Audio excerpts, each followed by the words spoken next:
to have it on Facebook to make sure. It says we are live. Okay, great. Good evening and welcome to tonight's Grassroots USA Beef Facebook Live.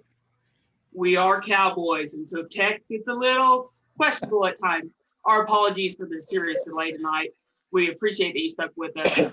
We're honored tonight to have Senator Mike Rounds of South Dakota joining us, as well as our special guests, Brett Kinsey and Steve Stratford.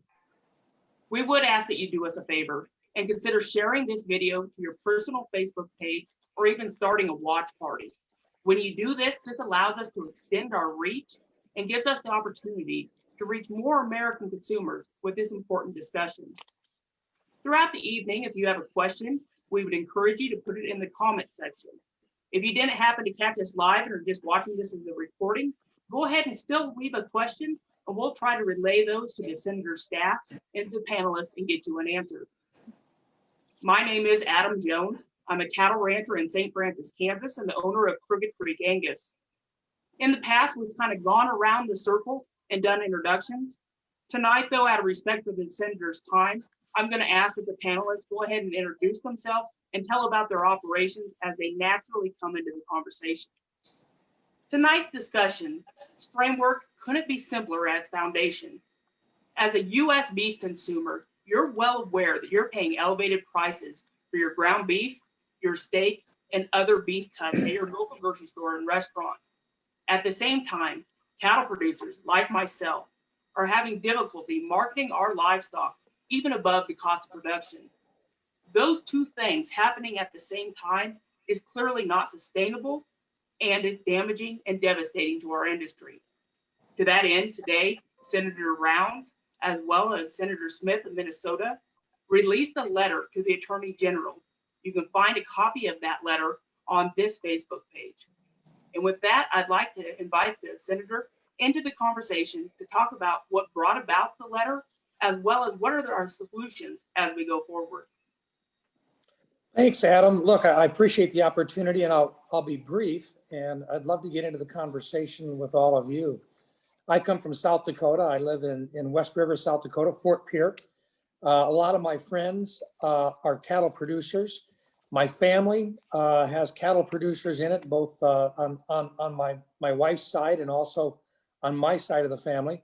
They've talked for quite a few years about the serious discrepancies that they've experienced and have concerns with regarding what they see their friends paying for beef in the supermarket versus what they get when they go to market their livestock. And if we really want to get to the bottom of this thing here, we really have to go back and take a look at whether or not we have open and fair competition. There's a group of us that don't think that we do. And we've tried to put together letters to ask the Attorney General of the United States to investigate whether or not the antitrust laws that we have in place today are accurate, and if they are appropriate, as to whether or not they're being followed. When you have over 80% of the market that's controlled by just 4 major packers, the question is whether or not antitrust should come into play. We've taken the extra step this time to go back through and to take a look at what's happened to the livestock pricing, both at the consumer level and then also at the producer level, before and after the loss of mandatory country of origin labeling for the producer. We think there's clear evidence, and this is what we've shared in our letter. We'd invite folks to go on out, check it out. But here's the real big part of this. South Dakota is one of 9 states where livestock outnumber the number of people in the state. Those folks from those 9 states probably have pretty good support from their congressmen and women, senators and House members, in supporting modifications or at least fixes that could bring more processing capabilities in, and an open, more fairer, transparent market. The challenge we've got is that even if you got all the members of the House and the Senate for those 9 states, we're still only talking about representing about 5% of the entire population in the United States. But what we haven't done is, as organizations that support producers, we haven't gone out and talked to the consumers. We haven't gone out to those other members in the other states who represent consumers. And, let's be honest, in the United States today, we've got cheap food policies. And if you take a look at the department or the ag committees in the House and Senate, a lot of the folks that are on those ag committees are there because of inexpensive food policies that they want to promote. It's the food stamps and so forth, that type. Those folks are interested in making sure that 80 to 85% of the ag appropriations bill itself is based upon trying to get people less expensive food. And at the same time, though, consumers in the grocery store are looking at the price of hamburger, they're looking at the price of steaks, and they're looking at the price of just about any kind of a beef product. And they're just simply saying, look, it's not right. Price is going up. And producers who know both sides of it are saying, at the same time, we're not hardly making it. There's something wrong with this. And right in the middle at the choke point are the Packers. And this is what this letter is all about. It's trying to get us as members in those 9 states and asking the associations and producers out there, we need help. We've got to get to those other members of Congress in those other states that care more about the consumers, because that's who they represent, than necessarily the producers themselves. That's kind of the opening statement here. We need to, rather than fighting among ourselves between the different associations and so forth, come together, have a united front, because we all know what we need to do here with regard to trying to get a fairer price and a transparent price. And then we've got to get more capabilities in the market. But we really need the Attorney General to take a look at whether or not the antitrust laws are being followed the way they ought to be. And that's what we're asking for as we talk with all of you.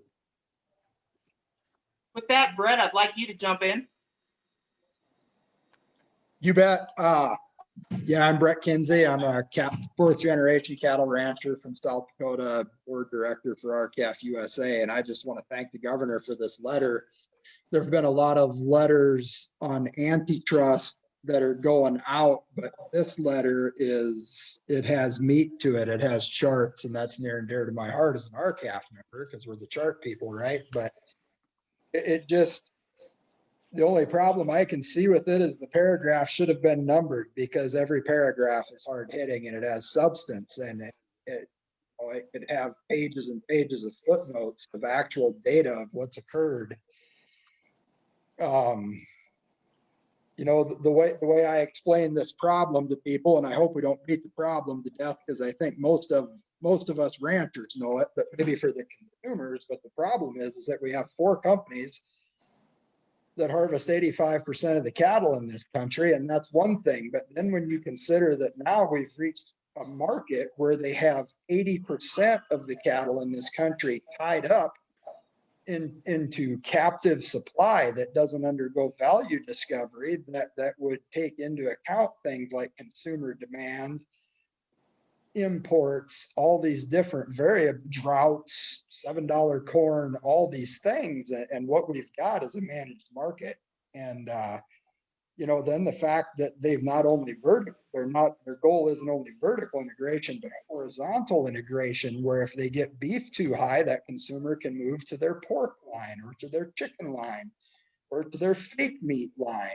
And, you know, I guess that is the problem that I see, and I want the consumer to be aware of. You know, the consumer has taken care of us in the beef industry well enough that we could be living with $7 corn, but it costs me more to put a pound of gain on one of these cattle in my feedlot I can sell it for. And that's a problem. It's hard to get up every day and go to work when you know that you're losing a nickel or a dime a pound for every pound of beef that you grow. So with that, I think I'm going to call him the governor. We joked about that earlier. Senator, for putting this letter out, because it really does have substance. And I think that it's going to be an incredible tool to go, obviously, to the Attorney General, but to his contemporaries and to a lot of these state legislators as well. Hey, we're looking to get more people to sign on the letter with us. And that's the reason why we're asking folks from across the country to get a hold of your members and say, hey, sign on to the letter that's going to the Attorney General that's coming from Senator Rounds and Senator Smith. And it's bipartisan in nature. We want Republicans and Democrats alike to sign on to the letter to bring attention to this thing. We've done letters in the past, but we haven't put the amount of work into the other letters as what we've put into this one to bring to his attention what these problems are and what they look like, and the evidence that shows what's happened over a period of years to that pricing structure that's in place. That's what's important about this one. With that, Steve Stratford, please jump in. Yeah, good evening. I'm Steve Stratford. Kind of in every facet of the beef business, I guess.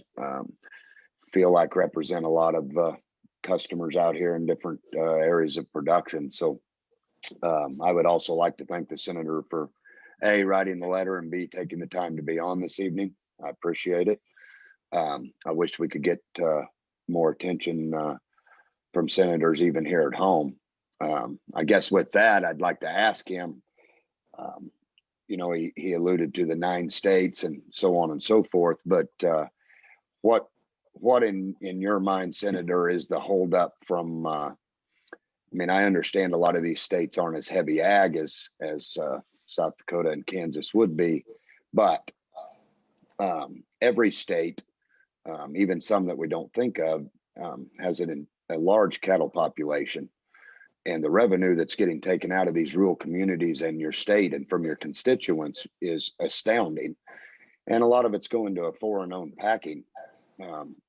What does the average producer / consumers need to do to bring attention to this to the legislatures that you're talking about?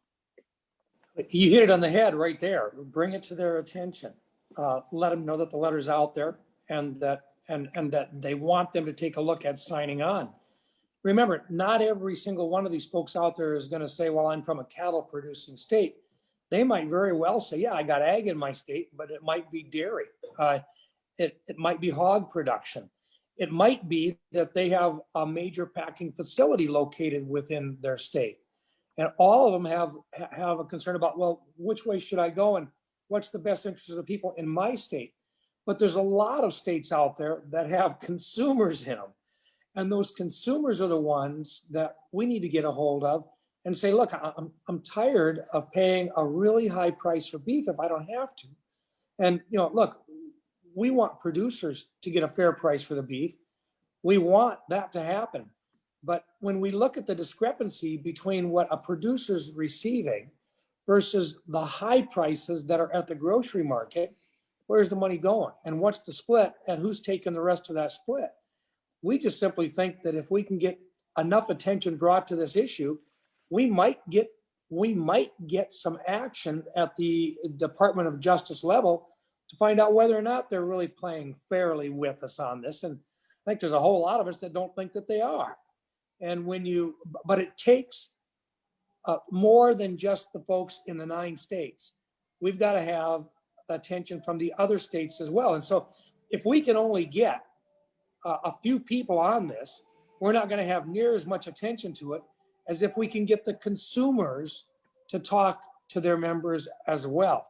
So a lot of this is banding together as producers through whatever association you want, but getting the message out to consumers that, look, it's not us that are raising the prices on you. We're barely making it right now, but somebody's making a lot of money on this thing and we don't think it's fair.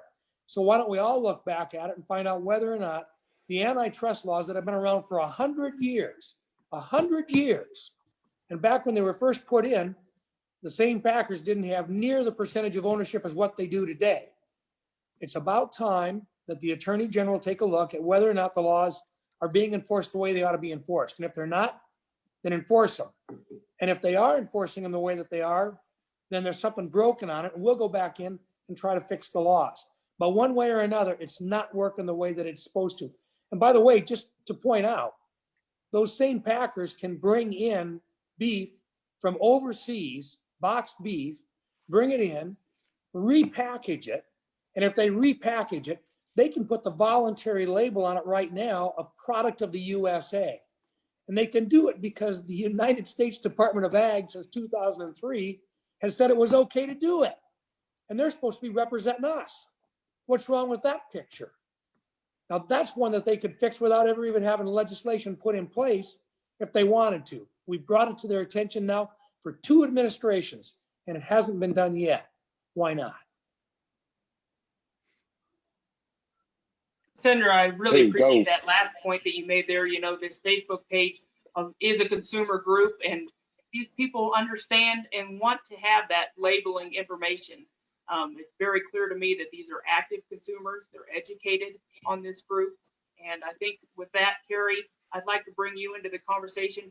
I'd also like to just take a brief second and tell everyone that Carrie really is the backbone of this group. And, you know, tonight, the technical issues and stuff that we had, we all just throw that at Carrie and expect her to handle it every time. Personally, and as a member of the group, thank you so much for all you do, Carrie. Steve, was there something you wanted to say real quick before I start? Or Well, need I don't want to interrupt you, but I got one follow-up just for the people watching and listening that get frustrated here. I'm not a guy that goes away real easy. I'm pretty relentless when I get on something.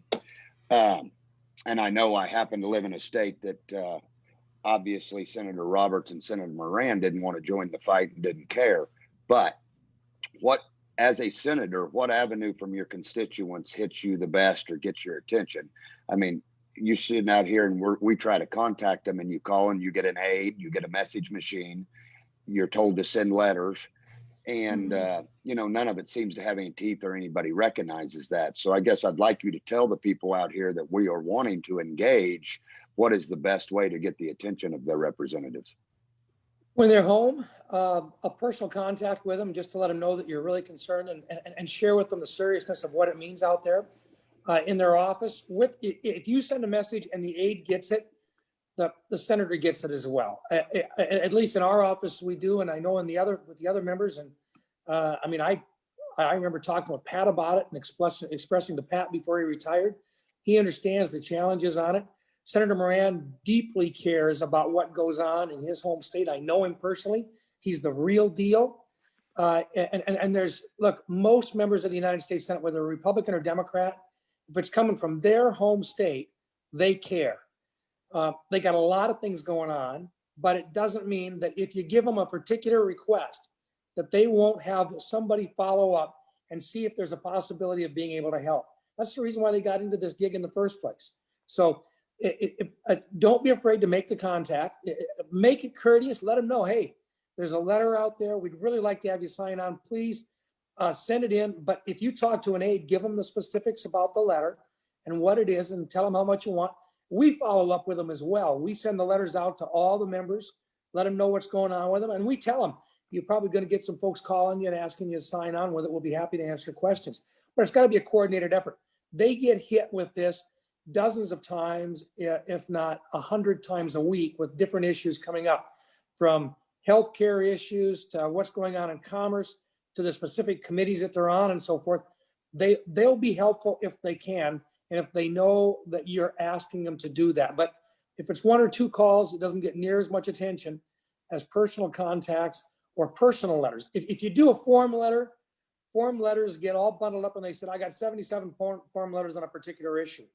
But if there's personal notes going in saying, I care about it, that brings attention, and the staffer will bring that in and say, you got a whole lot of homemade letters here coming in, or homemade phone calls coming up. But the form stuff doesn't work near as much as the personal contacts where you're telling them your story. They appreciate it and they use it. Thank you. All right. I'm going to interject real quick. One of the things, like Steve, I think, asked a great question. One of the things that you as a senator and other senators, I think, would all be on board is that this is a national security risk. It's a food security risk for our whole country. I think every single producer on here right now will say, we cannot believe how fast this is going. The pace is unbelievable. We've got choice box beef cutouts rising every single day. And I don't understand. I mean, we talk about our Kansas senators and they care about our state. We haven't heard anything as producers. The state of Kansas, I haven't heard anything about the Holcomb packing plant fire. That was a year ago. And what hurts my heart more than anything is I'm watching producers go, why do I even have cattle? People that have that own their ranches, they have paid for their ranches, going, should I sell it all? I mean, I sometimes feel like we kind of la-di-da, like, do we realize how big of a risk this is? Do we realize that we lose the independent cattle producers? We have lost all control of our food supply. We are the last source of protein that is not vertically integrated. And I feel the frustration. I appreciate you being on here, but I feel the frustration of us reaching out to others and feeling like, where are our senators? I mean, Kansas, the income that we bring in the state is incredible. And it pays for our rural schools. It pays for our small businesses. And so once that's gone away, guess what? That affects everybody. In the big cities, that affects everybody. And so I think that's where we're kind of like, we have wrote the letters. I wrote letters to President Trump, to the Department of Justice, in regards to a lot of the same stuff when the packing plant fire happened, because we'd seen it happening, but that was when we really saw, wow, they can just choke us out whenever they want to.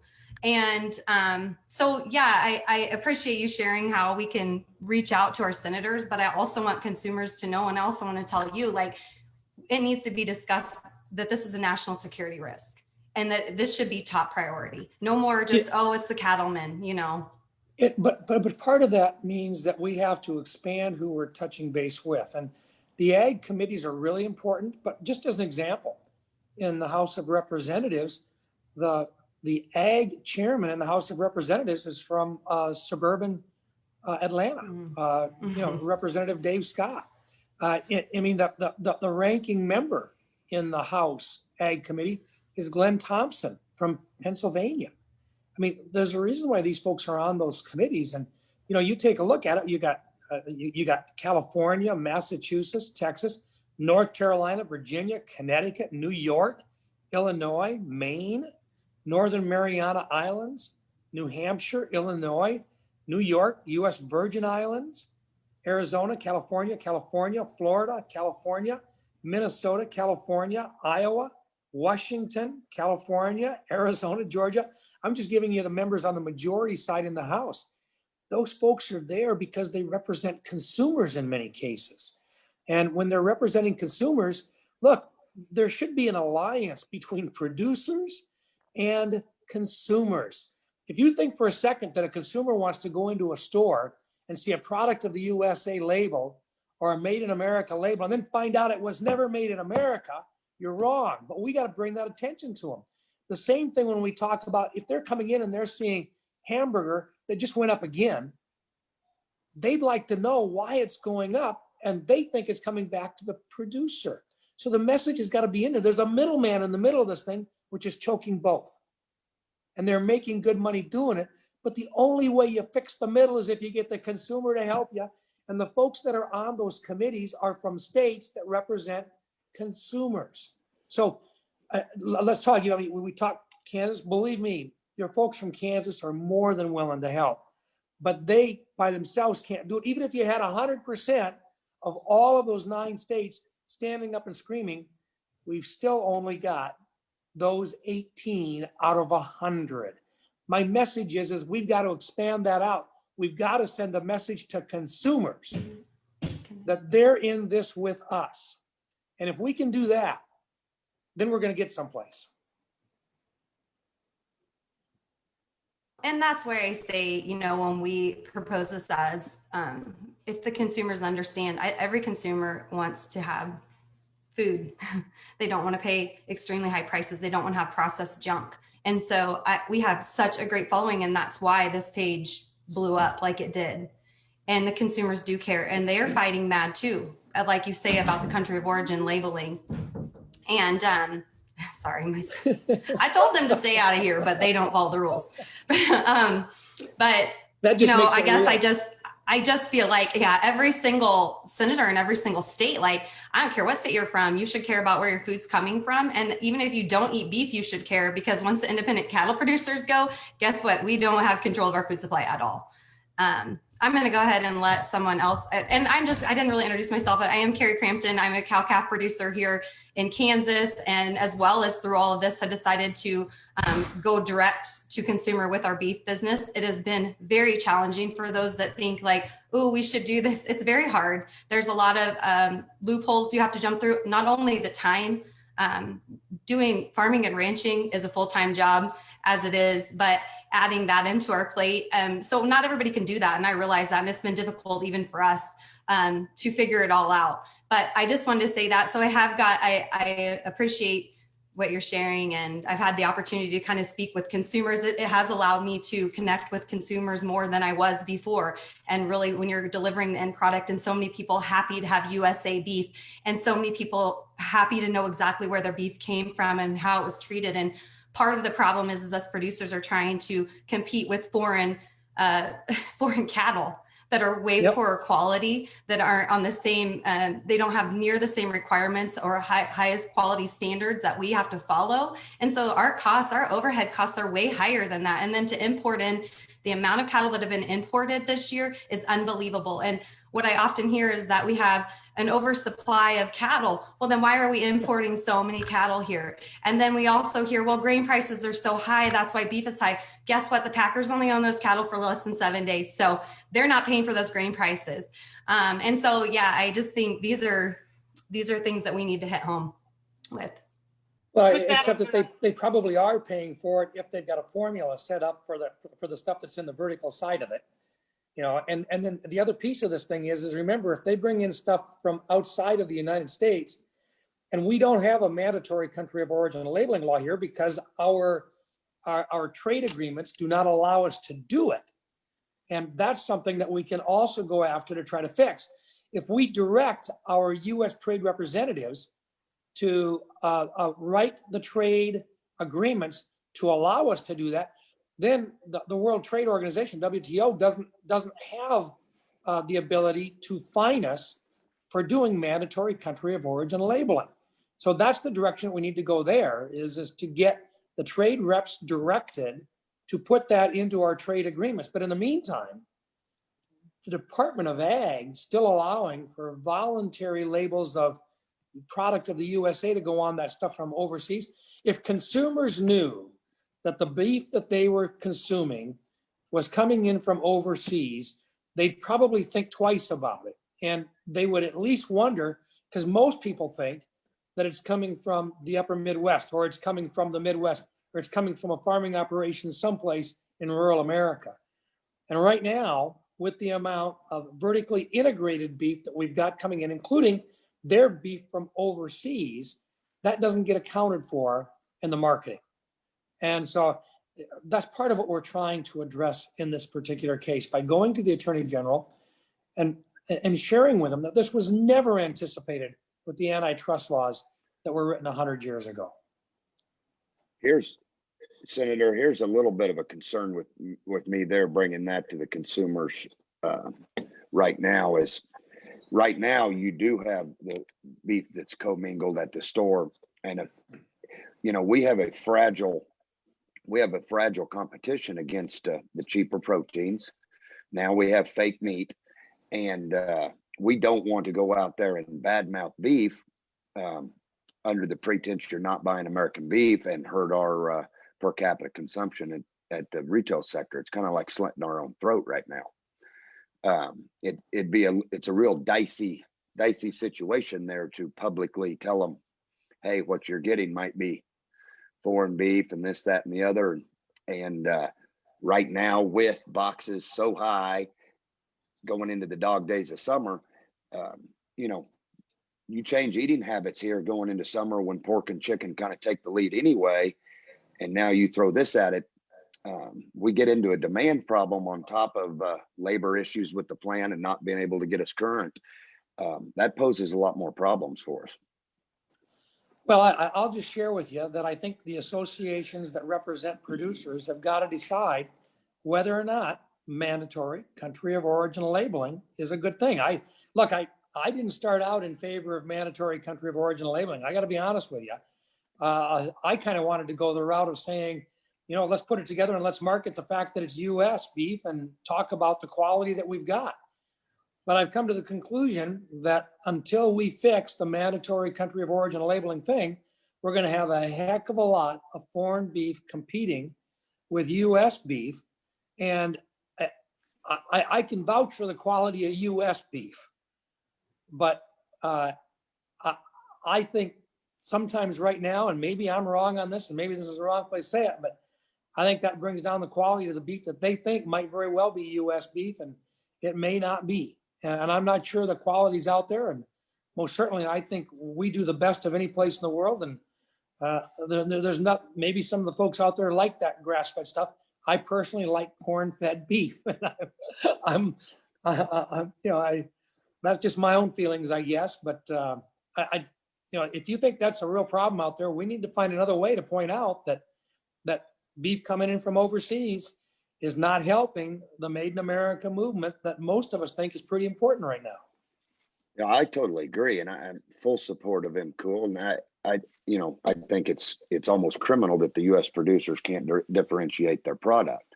But you're talking to a group of people that if we got something to do, we're going to go out there and do it tomorrow, and we're going to do it as fast as we can. As you know, and the rest of us know, the U.S. Senate and House of Representatives, and those processes take a lot longer than that.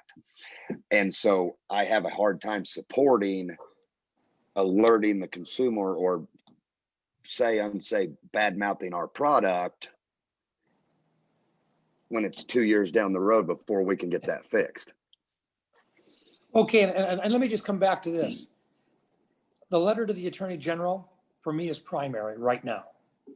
And it would be great to get as many members of the United States Senate and the United States House on that letter to bring attention to it. And it would be great if we could count the numbers of the Ag Committee members as supporters. And so if you take a look at all the folks that are on that Ag Committee in the House and the Senate, if it's coming from your state, there should be no question but that those folks should be helping us on that. And we need to count that. So folks, if the members from your state are on the Ag committees, ask them to get on this letter. Let's start there. That's something that there shouldn't be any question about. Let's get that one rolling right now. So Senator, we've had 3 Black Swan events in 3 years. We've had Holcomb, we've had COVID, and we've got this current event, which I would call a Black Swan. Some people say it's not because there is no trigger event, and I say that's the blackest swan of all. You know, is this our $8 hog moment or is it not? I think we stand on the precipice. Maybe I'm Pollyanna in that belief, but I think that you would call this a crisis. Would you call this current cattle market, this record spread, a crisis? For me, yeah. And for my producers, absolutely. And that's the reason why we're bringing this to their attention is look at the discrepancy between what a consumer is paying versus what that livestock producer is getting paid on the open market. You know, we've got a couple of bills in right now also to try to get more of the beef that's being purchased or being utilized in their facilities to come on the open market, the cash market, to try to get some transparency in this thing here. Same thing. If you can vertically control this stuff, that's not an open market. And so coming around once again, whatever we can do to get some price transparency. And once again, you've got a huge concentration in the market. We're trying to bring attention to that. So critical, yeah, absolutely. And right now you're gonna have $7.50 corn on top of it. If I could just follow up with that, I think that theme is very important, that we need other things to get us until the antitrust route. You know, like at RCAF, we support MCOOL, and I maybe disagree a little bit with Steve. I think that we're in a hard time now, and the only way we ever get MCOOL is if the consumer demands it. And the truth will set you free, but it'll make you miserable first. And I guess, I respect Steve a lot. The other thing is 5014, which you've signed on to, and I appreciate that so much, Senator. I think that that's an important minimum conduct of operation that this oligopoly owes us. RCAF has a checkoff reform so that we can go out and promote. We want to promote American beef and go against fake beef. Then the fourth leg of the stool is antitrust, which is going to take time. But this is kind of a pointed question and maybe something for you and everybody else out there to think about. I say we're in a crisis here, and I think we need something immediately to get this market in line. And the thing that I would propose and ask people smarter than me to think about is, would it be too much to ask? To ask, order, whatever you want to say, to these 4 packers to immediately disclose all formula and AMA alternative market agreement data, which would hasten the investigation and add some immediate value discovery at the same time. Is that too much to ask? When everybody now, one thing that we've done is we've progressed to the point that everybody now calls the big 4 packers an oligopoly. Everyone almost is asking for antitrust investigation. What we need is data out in the light of day for me to look and to know, and for these investigators to look and know. And I think that if we can have them disclose that data, it would move us along. And that's something that could immediately change these markets. I'd enjoy your thoughts. Well, let me just suggest this. The Attorney General has the ability to do that. And the rumor had been here last fall when we asked for an AG's investigation close to a year ago. And at that point, we got secondary information back saying that there were requests for information going out from the Attorney General's office. They don't disclose it publicly if they're doing that. But remember, there's a change in administrations here as well. And so as you have a new Attorney General coming in, what we want to do is to basically come back in. And I have visited personally with him about this.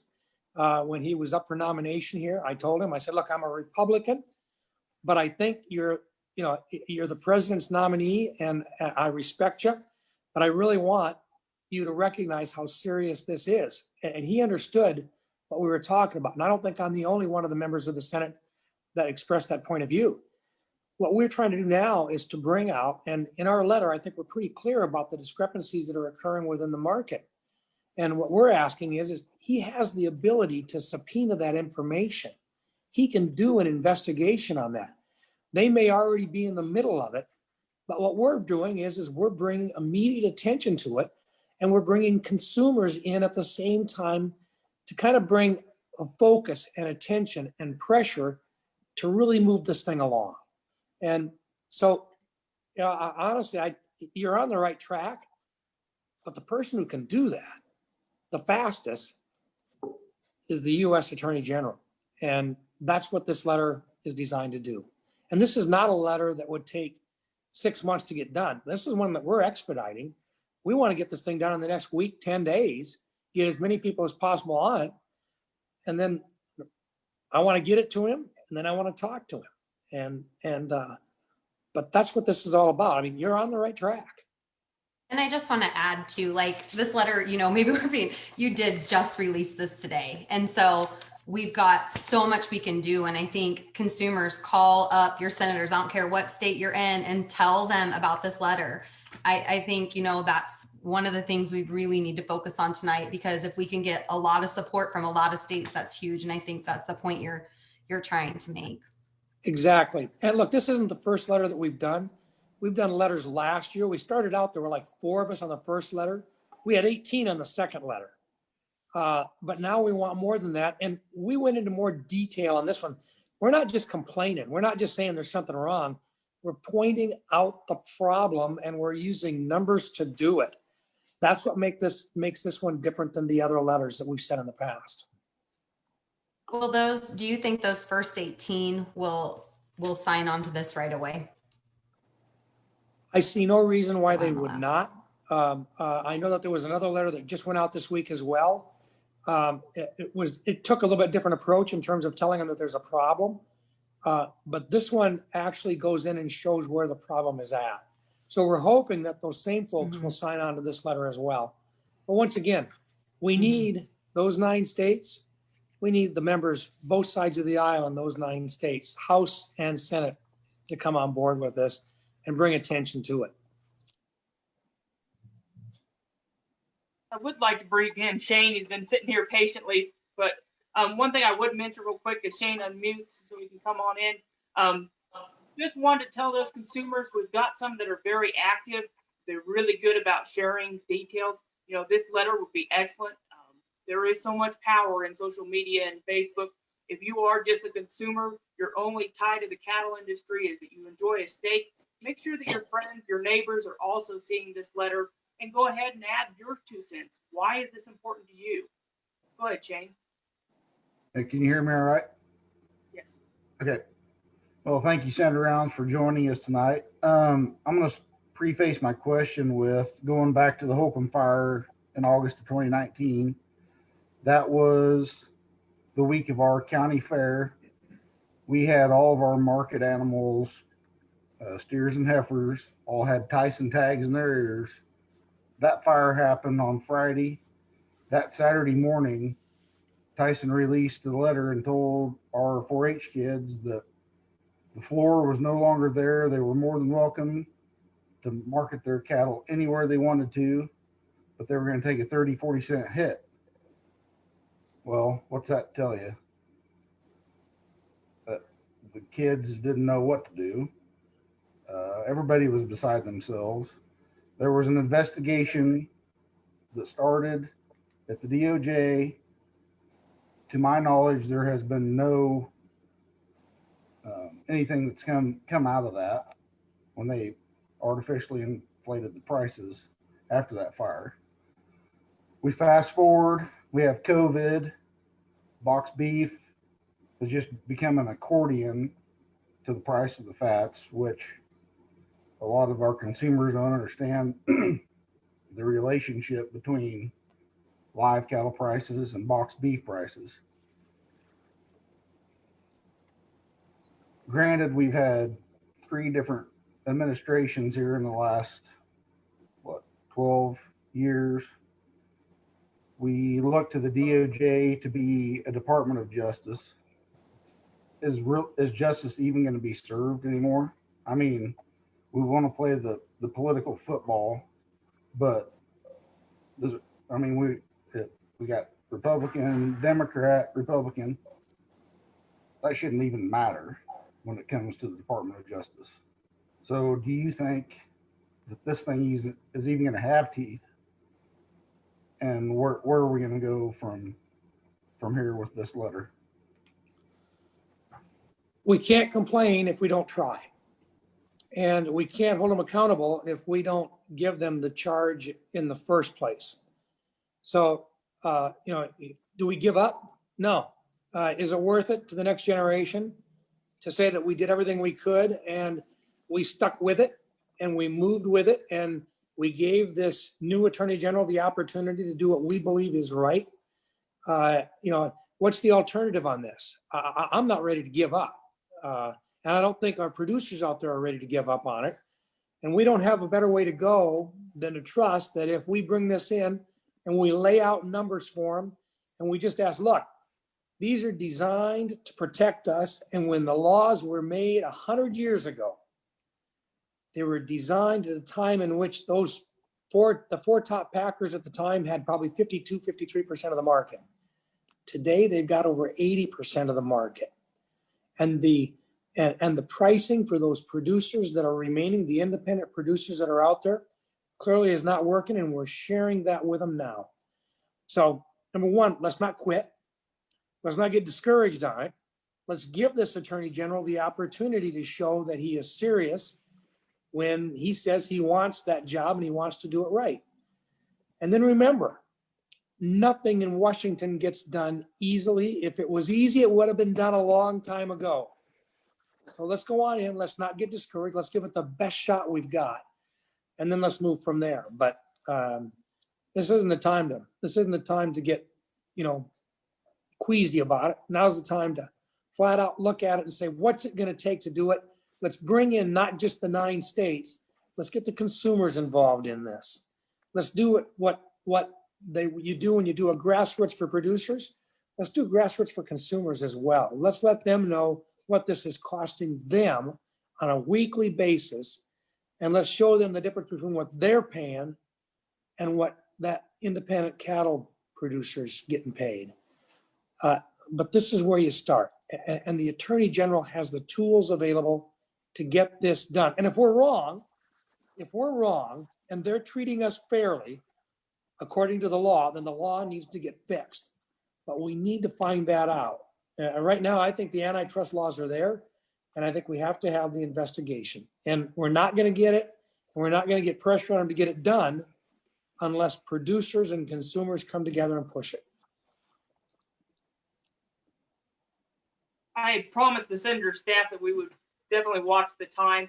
With that, though, I would like to give Steve and Brett an opportunity, kind of some closing thoughts and questions, and then we'll finish up with Senator Mike Rounds.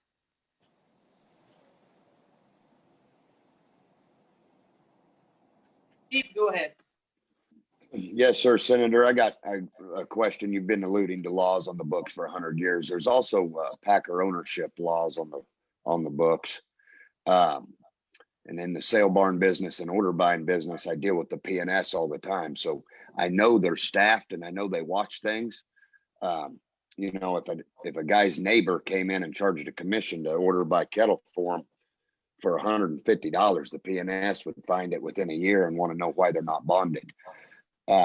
The Packer ownership laws never get looked at. And we had an incident in Washington State, I believe, to where an outfit supposedly took Tyson for $260 million. You know, that was on the front page of every newspaper and all the media outfit, this, that, and the other. How do you steal cattle from somebody that's not supposed to own them? And why doesn't the P&S look into that, you know, with as much teeth as they do running around policing the sale barns and order buyers? You know, look, you start with one approach that we're doing right now. And if we got to go deeper into it, we can go deeper into it. But let's focus on this thing with the Attorney General. Let's get this letter out to him on this one. And then if you've got other laws on the books, and I remember back even when I was governor, there was, you know, P&S stuff going on at that time that people were talking about. So, yeah, but you got to be specific with it, and you got to lay it out. And in some cases, it's a matter of if you got an Attorney General that's interested in pursuing it, and you can give him something to pursue, they will. Look, the new Attorney General in right now, Merrick Garland, is not of the same party as I am, but I do trust that he's an honorable man and that he would like to do what's right. And I'm going to give him that opportunity. And I think we all ought to take that same approach. And so I think you work across the lines and you focus on exactly what you're saying. If you got an issue out there, you bring it to their attention, and if it was easy to do, it would have gotten done already. It's the challenging ones, the most complicated ones, the ones where you've got the most attorneys involved in them, are sometimes the ones that really need to get fixed, but are the most difficult to get fixed. But we're talking about an entire generation of producers out there, young producers, that want to make it. And you know, it's kind of like I told some producers back in South Dakota when I was governor. I said, what you're doing here can make a difference for you right now. But what you're really doing is you're looking for the next generation. Now, if you believe that, and you believe it's worth the fight, you don't give up. You lay out your plans, you stick to them, and you continue to move forward. The first step is the letter to the Attorney General, but you got to bring more people into the battle with us. You got consumers out there that have never really joined this battle. Let's get them in. Let's get them started on this thing here. Let's move forward and bring a bigger stick to the fight. That's consumers. They're in this too. Well, thank you very much. I appreciate your efforts at this, your passion and being on here tonight. And just on behalf of all cattlemen, I thank you for your efforts. We'll keep working at it. Brett, do you have any closing questions? You bet. Senator, I really appreciate this letter because it's not just another letter. It has some substance to it and some data, some history. You know, today,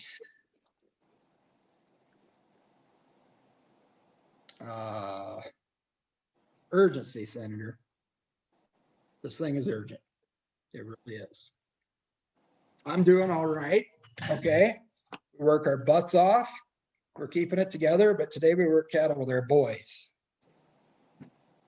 And damn, we need young people to feed this country. And if we don't get this going, I'm telling you, my life's not that attractive anymore. We friggin' work. And that's pretty much all we do.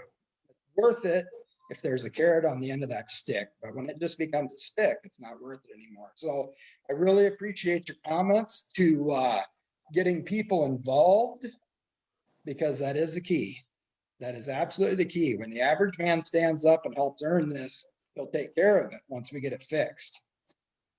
And I just really urge people to keep those calls coming. I think that this letter is a product of a lot of those calls.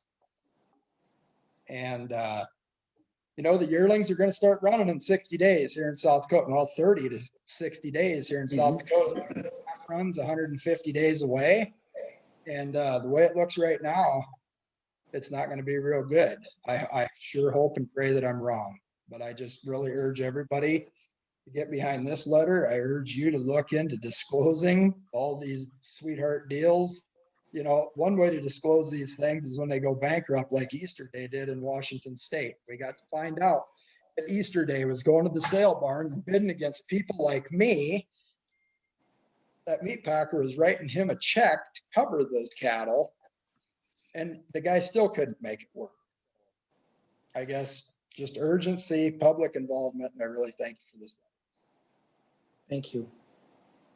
Stick with us on this thing. Let's get this thing going. Let's get this thing done. We're not going away. With that, we are going to go ahead and conclude tonight's Facebook Live.